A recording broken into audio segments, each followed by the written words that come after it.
Well, as has been clear from his first day as president, even as a candidate, President Trump is a president. He wants to be a president of peace. His goal in this entire process has been to bring about an end to this war. It's a terrible war, a costly war, a bloody war. And his number one interest is ending this war once and for all.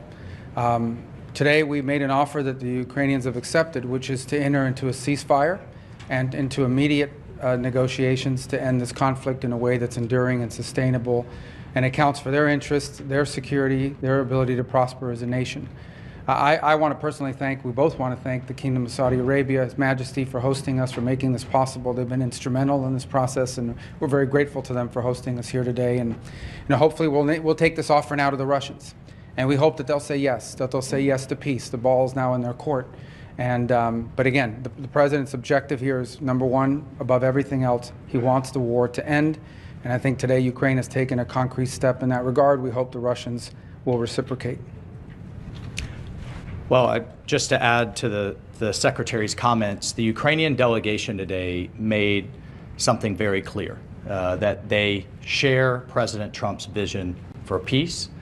They share his determination to end the fighting, to end the killing, to end the tragic kind of meat grinder of people and national treasure that's happening on the front in Ukraine. Number one. Number two, they made concrete steps and concrete proposals, not only accepting our proposal for a full ceasefire, which you can see the details of which are in our joint statement that we released together. But we also got into substantive details on how this war is going to permanently end, what type of guarantees they're going to have for their long-term security and prosperity, but also really looking at what it's going to take to finally end this, the horrific fighting. The other piece that I just want to make very clear is President Trump started this diplomatic effort in the Oval Office, talking to both leaders, both President Putin and President Zelensky back to back. And now that shuttle diplomacy continues. We have a named delegation in terms of next steps from the Russian side. We have a named delegation in terms of next steps from the Ukrainian side.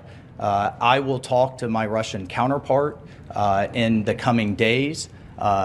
Secretary Rubio will be with G7 foreign ministers in the next couple of days. We have the NATO Secretary General in the White House on Thursday, and we'll take the process forward from there. So, as a result of that, and I think as a result of this positive step forward, the President has decided to lift the pause on aid and on our security assistance to Ukraine going forward. And that's effective immediately. All right, your colleagues have chosen 3 questioners. Let's start with Alex Marquardt of CNN. Thank you. Several questions on the ceasefire. We understood that coming into this was a Ukrainian proposal for a partial ceasefire. How did this become an American proposal for an immediate 30-day ceasefire? And to be clear, you're talking about a complete ceasefire across the front line, not just the aerial and maritime ceasefire that the Ukrainians proposed. And then finally, how do you expect to take this to the Russians? Is it Mr. Witkoff, who we understand is heading to Moscow later this week? Will he deliver that to Putin? Will it be President Trump to President Putin? Will it be you and your counterparts? How will that actually happen and when? Well, on the first point, your question is yes. That's the offer. The offer is to stop the shooting. The goal here is the only way out to end this war is to negotiate out of it. There's no military solution to this war. The solution to this war and the way to end it and to achieve the President's objective of peace is to negotiate. But before you can negotiate, you have to stop shooting at each other. And that's what the President has wanted to see, and that's the commitment we got today from the Ukrainian side, their willingness to do that.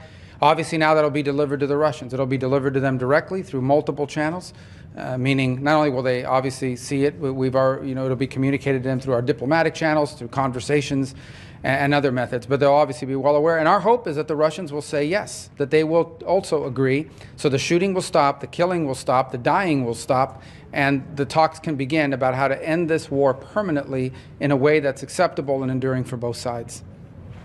Look, there's been all kinds of discussions in terms of different types of ceasefires. You know, there was the deal in terms of grain moving years ago. There's been discussion of halting aerial attacks on each other's infrastructure. The president has made it clear, and certainly made it clear to us, that all fighting needs to stop. And the Ukrainians have agreed to that proposal. They're ready for peace. And now we'll take that to the Russians and get their response. All right, next, Jennifer Jacobs, CBS. Great. Hi. Hey. Are you expecting any goodwill gestures from Russia? Do you have a deadline in mind for when you're hoping for them to reciprocate on that? Those two things. Well, we're going to take the offer to them. We're going to tell them this is what's on the table. Ukraine is ready to stop shooting and start talking. And now it'll be up to them to say yes or no. I hope they're going to say yes. And if they do, then I think we made great progress. If they say no, then we'll unfortunately know what the impediment is to peace here. But the president's been abundantly clear. He wants the shooting to stop. He wants the warfare to stop. He wants the dying and the suffering to stop. And he believes, and rightfully so, that the only way to end this war is to negotiate an end to it. And we think that it's always easier to negotiate an end to the war when people aren't shooting at each other. That's how the president believes. That's what we hope to achieve. The Ukrainians today have expressed their willingness and readiness to do so immediately. We hope the Russians' answer to that will also be yes. But no deadline set, sir. Well, the deadline is we hope to do this as soon as possible. Every day that goes by that this war continues, people die, people are bombed, people are hurt on both sides of this conflict. The president wanted this war to end yesterday and the day before. The president's been clear he wants peace. And so we wanted to see it as soon as possible. So our hope is that the Russians will answer yes as quickly as possible so we can get to the second phase of this, which is real negotiations, not never-ending dialogue, talk forever, but real negotiations to end this conflict in a way that's acceptable to both sides, sustainable, and that ensures the stability and security of Ukraine for the long term. And on the goodwill gesture, is there anything like the return of the stolen children or anything that you're expecting in return? Look, we've discussed a number of things, prisoner exchanges, folks that were detained and what have you, but the fighting has to stop. I mean, that's what we agreed today. And just think about it. We've gone from if the war is going to end to now how the war is going to end, and this was an important first step, and that was under President Trump's leadership. He has literally moved the entire global conversation to where we had a very senior Ukrainian delegation with us today. We've had engagements with our Russian counterparts, and now it's how the war is going to end, and that's under President Trump's leadership. Just to answer your question one more time, the goal here is peace. That's the president's goal. The best goodwill gesture the Russians can provide is to say yes to the offer that the Ukrainians have made to stop the shooting, to stop the fighting, and get to the table. If they do that, that's the best goodwill sign we could see.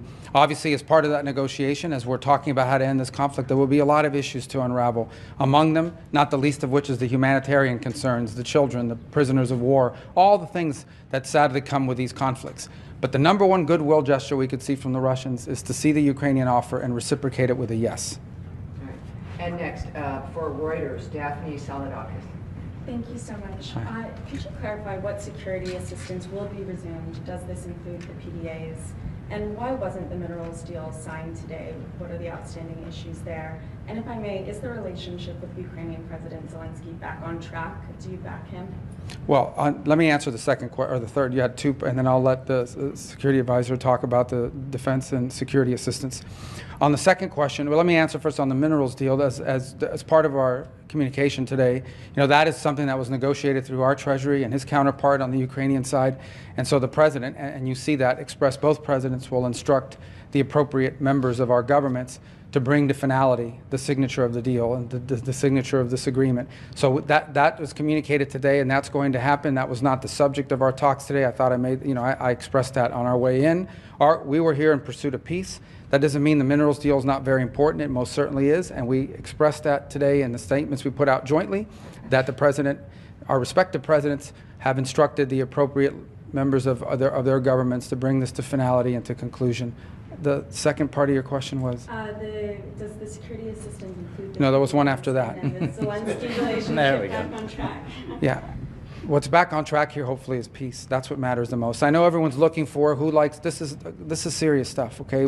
This is not Mean Girls. This is not some episode of some television show. This is very serious. Today people will die in this war. They died yesterday, and sadly, unless there's a ceasefire tonight, they'll die tomorrow. The president wants that to stop. That's what he's interested in here. That's why we came here. That's why we're grateful for the Kingdom of Saudi Arabia hosting us here. And what we leave here with today is a commitment that the Ukrainians are ready to stop fighting. They're ready to stop the shooting so that they can get to the table and bring about peace for their country and for the world on the security. Well, I mean, I just can't echo enough. President Trump's president of peace. That's what he's demanding, and he's willing to take tough measures on all sides to drive that home.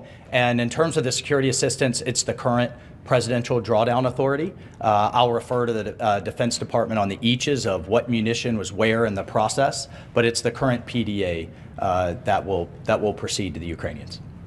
All right, everyone, thank you. Thank you. Thank you very much. Thank you. Thanks for Effective your immediately. patience. And Yeah, thanks for your patience. Yeah. You guys are all. Took so long. We were waiting at this for like a week. Well, at least we have something to report. Yes, indeed. You guys want to-